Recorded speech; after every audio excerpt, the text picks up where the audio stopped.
남북한 통일시대를 앞당기고 동북아 지역과 유럽을 하나로 연결하는 철의 실크로드 구현을 위해 28일 국회에서 유라시아 철도 추진위원회가 구성되어 출범식을 가졌습니다. 유라시아 철도는 부산에서 중앙아시아를 거쳐 유럽으로 이어지는 대륙 횡단철도로 남북한 경제 협력뿐만 아니라 동북아 지역의 평화와 경제 성장을 포함하고 있어 침체된 우리 경제를 회복시키고 제2의 경제 성장 발판을 마련해줄 대안으로 인식되고 있습니다.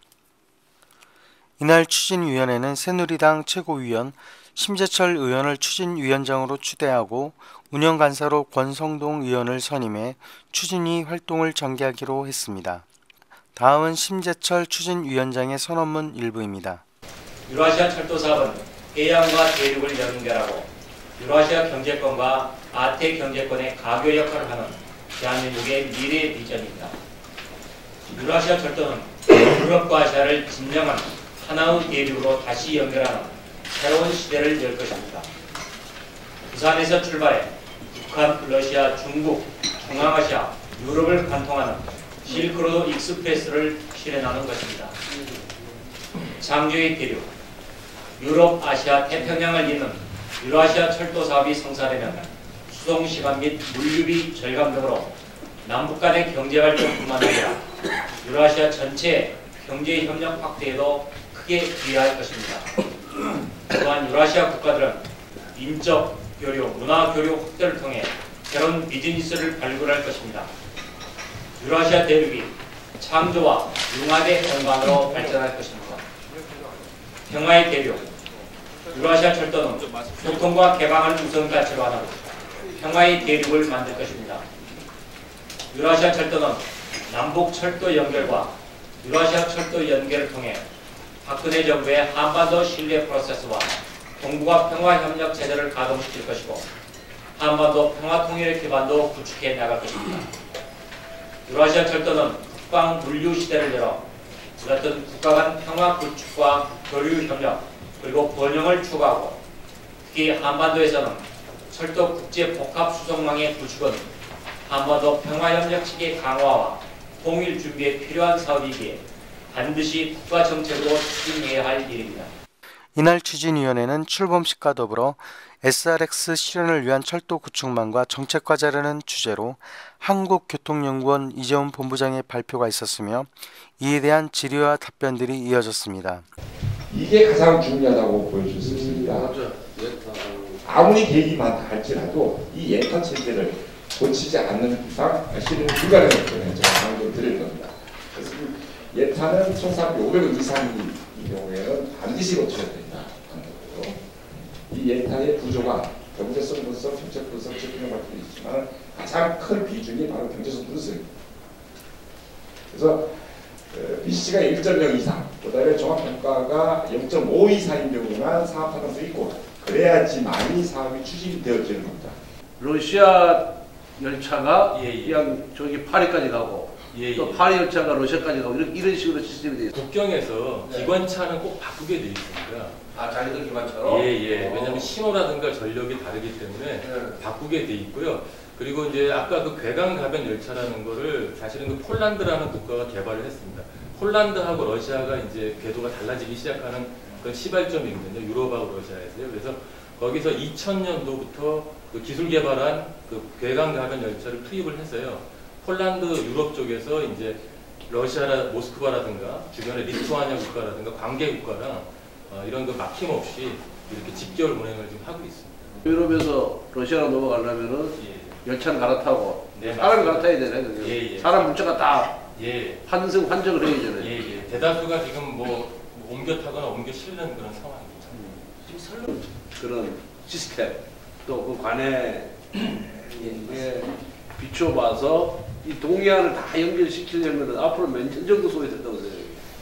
현재 같은 관행에 따라서 시스템에 따라서. 근데 지난번에 작년에 대통령께서 강원도 오셔가지고 또 말씀했지만은 지금 이제 이 투자를 평가하고 결정하는 시스템을 현재 예타 갖고만 하면 되지 않지 않느냐, 이런 국가적인 사업은 그 국가 정책적으로 결정해서 추진할 수 있는 시스템도 필요하다 이렇게 말씀하셨거든요. 근데 그 이후에 이제 제도 개선이 안 되고 있습니다. 그래서 이번 위원회에서 그런 부분을 우리가 담을 수 있도록 국가 정책적으로 추진할 수 있도록 제도 개선이 좀 필요하지 않겠느냐. 또 그런 방법을 포함한 어떤 기본 마스터 플랜이 있어야 되지 않겠느냐. 예타를 거치지 않고 사업 추진할 수 있는 방법. 예, 맞습니다. 오늘 하고 지금 연결 안 되고 뭐 광명에서 연결시키고 이런 등등의 이게 다 완성이 되려면은 철도만 봐서는 지금 현재 돈이 많이 들어가는 이제 호남선 KTX 사업, 그다음에 이제 수소 평택간 KTX 사업들이 거의 내년이면 거의 끝납니다. 그러면 저희들이 그 철도 부분의 재원이 좀 여력이 있습니다. 특히 또 원주광역도 17년이면 끝나거든요. 그러면 이 모든 이제 대규모 투자 사업들이 다 끝나기 때문에 앞으로 이런 그 대륙철도의 투자가 좀 그 예산 측면에서 봐서는 여력이 있다. 다만 이제 이 투자를 결정하는 시스템이 지금 경직돼 있어가지고 그런 부분이 좀 이제 장애가 되는데, 그런 문제만 좀 풀리게 된다 그러면은 그 재원 문제에서는 크게 우려를 안 해도 되겠습니다. 동해안 미싱 링크를 우리 거 연결할 때는 법 개정 없이도 가능하죠, 지금. 예, 그렇습니다. 근데 이제 그 국가 정부 정책으로 결정하는 시스템을 그렇지. 지금 시스템처럼 기재부 주도로 결정할 수 있는 시스템으로 놔두는 안에서는 굉장히 어렵고, 뭐 국무총리실이라든가 아니면 뭐 대통령 직속의 어떤 위원회를 만들어서 별도의 그런 시스템을 만들어줘야만 의사결정이 빨라지고, 의사결정이 빨라져야지만 예산 투입도 되는 거니까. 지난 정부 때 그 30대 선도 프로젝트도 어쨌든 간이 예탄을 해서 일단 추진을 했었거든요. 그걸 이제 다 이제 지역 균형 발전을 위한 선도 프로젝트로 이제 추진한 건데, 이런 그 유라시아 철도 문제도 뭐 그런 개념을 도입해서 이건 국가 정책적으로 필요한 사업이다. 국회에 특별위원회를 국회 차원에서 빨리 만들어내는 것이 굉장히 이제 중요한데, 국회 차원에서 특위를 만들기 위해서 또 여야 간에 협의를 해야 되는 문제, 그리고 우리뿐만이 아니라 야당도 동의할 수 있는 분위기를 만들어내는 이 특위를 구성하는 게 굉장히 중요한 작업이에요. 그리고 우선은 특위까지 가기 전에라도 당 내에서는 유라시아 이니셔티브 실크로드 익스프레스 이 부분이 굉장히 중요하구나 라고 해서 이것을 당의 이 정책 방향으로 설정을 하는 거죠. 그래서 당에서도 이 부분을 저희들만 추진위원회 쪽만 하는 게 아니고 당이 전체적으로 이 부분을 작업을 해나가도록 분위기를 만들어가지고 당론으로 이 부분들을 백업을 할 수 있도록 분위기를 잡아나가는 일이 저희들이 또 앞으로 이제 해야 될 일이고요. 그런 일들이 좀 남아 있습니다.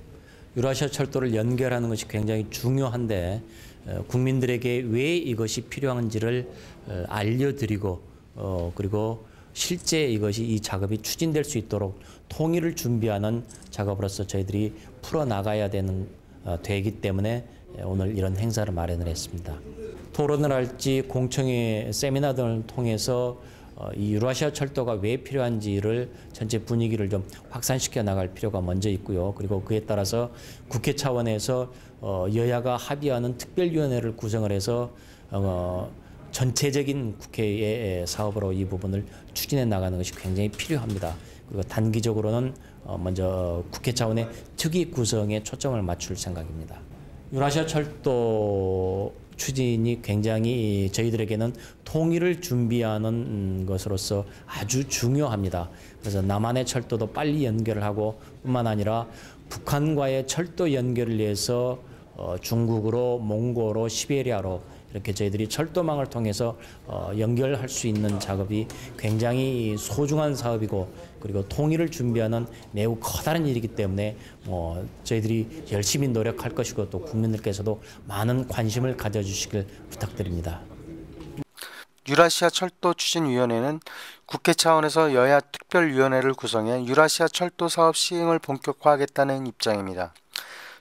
특히 SOC 사업 축소 등으로 건설 시장의 위기론이 대두되면서 유라시아 철도 사업에 대한 건설사들의 관심도가 커지고 있습니다.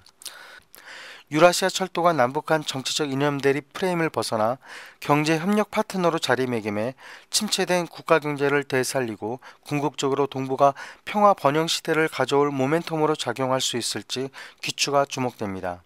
이상 국토메일 김영도 기자였습니다.